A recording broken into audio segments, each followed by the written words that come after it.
This video is brought to you by the Disc Golf Nerd Patreon support team. Go to patreon.com/discgolfnerd. What's up, everybody? Welcome to my review of the Malta by Discraft. This is a new mid-range from the Paul Mcbeth lineup from Discraft. Big thank you to my friend Chris Caulfield for sponsoring this video. He sent me both of these discs to test and review, and I appreciate it very much. Chris has always been a really huge supporter of the channel and a good friend, and I really appreciate his continued support here on YouTube. Also, if you like what I do, please consider subscribing to the channel to stay tuned for future content. This yellow one here is probably going to end up getting dyed relatively soon, and I'll probably do a giveaway with it as well. So stay tuned for stuff like that. And I'm on the way to 10,000 subscribers. Come along for the ride. Hit that subscribe button and stick around for future videos if you're into what I do. Thanks for watching. Let's get into the review of the Malta. So here is a look at the stamp. This yellow one, also good looking disc. Got some interesting kind of smoky swirls going on there, but it's a little more dirty from testing. I forgot to clean it. So let's take a look at this pretty purpley kind of lavender one here. I like the stamp, no issues there. First run, Malta. Here is the old P1 logo. Yes, I know it's supposed to be PM. People comment that as though I don't know that, which is kind of hilarious, and it was kind of a fun inside joke. But it looks more like it says P1 to me, so that's what I call it, the old P1, the P1 special. And there are your flight numbers, 5, 4, 1, and 3, with Discraft's pretty much completely obsolete and irrelevant single-digit flight rating system there. Not really sure why they continue to use that when they have the 4-number system that tells you so much more about the disc. That being said, I have major issues with these flight numbers we're going to get into in just one second. Let's take another closer look at this disc. So it's got a pretty domed top to it. It's not super flat. Kind of reminds me of like a Rock X3, kind of rock-ish vibe to it with the bead there. It's got plenty of tooling on the inside rim, which some people take offense to. There's some like textured stuff that's stamped in, and there's 3 different spots of it. There's this one here coming around. There's another one here. It's pretty expansive. And then you have one more right there next to the weight sticker.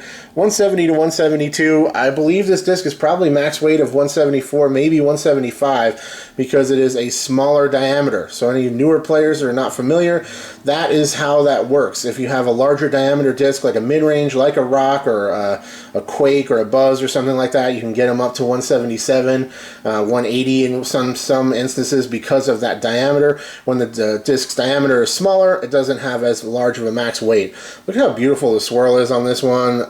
Just really, really gorgeous stuff. This swirly ESP is beautiful. It feels nice, although it does kind of get a little grippier as you use it. It's a little slick straight out of the box sometimes. It definitely adds some grip to it as you use it and put some wear on the disc, but all in all, feels awesome and it's beautiful. And this isn't, you know, they have other ones that have like way more swirls than this and some less. Depending on what you're into, you can find some real gems out there. This is a really, really pretty one though. So let's get back to the flight numbers here. 5, 4, 1, and 3. I would say the 5, maybe a little generous. I think 4 might make more sense for this mold. The 4 is probably about right. So the 1 for turn, the positive 1 for turn, I think is pretty ridiculous, especially for this disc. I mean, I kind of don't really understand using positive numbers for turn unless it's a really, really tremendously overstable disc that comes out of your hand and just starts immediately moving left. This is not that disc. You're going to see me and James be able to flip this thing over. You're going to see us both start on slight hyzer, have it tick up to flat, and then hook up. So like by no means is it overstable enough to justify a positive number in this 3rd number slot here. It should definitely be a 0. The 3 is probably about right. Really, that 1 being there, I kind of take pretty major offense to. I think it really misrepresents the flight of this disc. That's just my opinion based on all the testing I've done of so many golf discs over the years. Let's put it up next to some other options, all 3 of which will be considerably more overstable in flight based on my testing. First of all, we have the Justice, which is kind of the king of the overstable mid-ranges. It does have a fade of 4. This one has a positive 0.5 in turn, but that kind of makes sense for the Justice because it does have that really ultra aggressive overstable flight to it. Not terribly dissimilar on these 2 discs. The Justice has that board flat top where the Malta definitely does not. It also has a little bit more It's just this bottom rim is wider, protrudes out a little bit more. The bead is similarly sized, I would say. You can see for yourself right there. Also, we have a Champ Gator. This is a similar diameter as well, I would say. And the Gator, I believe, is a speed 4, if I'm not mistaken. I don't think it's... There was an old tournament stamp on this, so I don't think you can see that. And putting it next to that, you can see it's got the Gator has that big bead as well, but it's got a big old, thick, kind of blocky, chunky rim. That's very interesting. I love the way this Gator feels, actually. Still have not tested this one, but hopefully we'll get to it eventually. But I know Gators are definitely really overstable, and must be. I'm willing to bet anything that Champ Gator will be more overstable than this Malta. And then we also have previously reviewed the DGA Quake, which is a flat top, larger diameter disc. You can see that there. Definitely has some larger diameter to it, and has no bead. Definitely more overstable, and I think a far better disc based on my testing. I love the Quake. The Quake's awesome, and it's kind of in my bag right now, not fully. I kind of go back and forth between that and the Anchor. I might just stick with the Anchor because I'm really comfortable and used to it, but the Quake is a disc I could put in any time and feel very confident in throwing. So all in all, good looking disc. We talked about the flight numbers. Definitely has that little bit of dome to it. The ESP plastic is awesome. It's beautiful. It has nice grip to it that gets better over time. It's not the most durable plastic out there, but it's definitely going to give you plenty of life. And here is one more look at the beaded, kind of rock-ish, old-school beaded mid-range vibe to the design of this particular disc. So, let's talk about the flight of this thing. We talked about how it's not nearly as overstable as I was expecting, and not as overstable as the flight numbers would represent. You're going to see James be able to get this thing to hold an Anheuser easily with his forehand. It'll also kind of flip up and ride over before it comes back with his forehand. And he's not a power forehand guy by any means, but he does like to give it a little bit of a flat to slight Anheuser release for his forehands. And you'll see this thing turns easily under those circumstances. So once again, how is it a positive number when it turns so easy? I can get it to easily turn and hold a turnover almost down to the ground on a backhand, and you guys know I'm not a power player, nor am I super confident pulling over discs on Anheuser and keeping the nose down and all that kind of stuff. Something I've worked and I continue to work on at all times. So yeah, if we're able to get it to flip and hold over that easily, I really don't think that flight number makes sense. I've said my piece on that.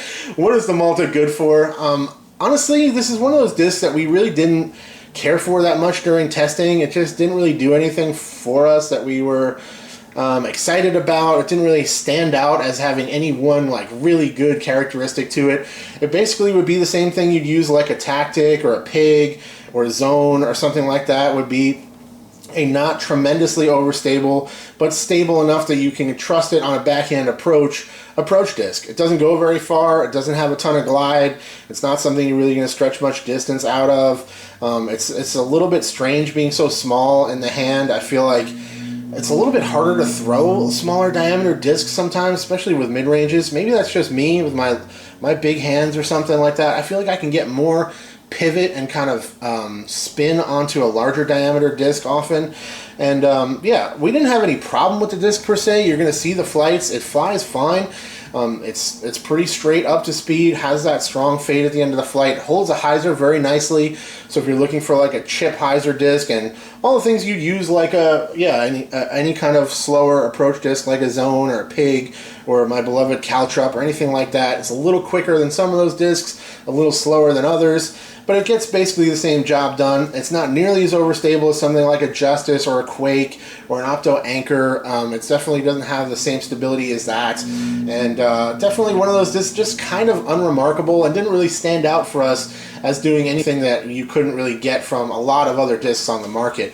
Ultimately, I think a Zone is a better disc for you. Maybe if you don't like the flat top beadless vibe of the Zone, you want that little bit of dome in the hand, you want the bead and that kind of more old school rock type design in the hand, but you want a little bit kind of similar to a Zone in flight, this could be a good option for you to check out. It's a perfectly fine disc that you guys might find.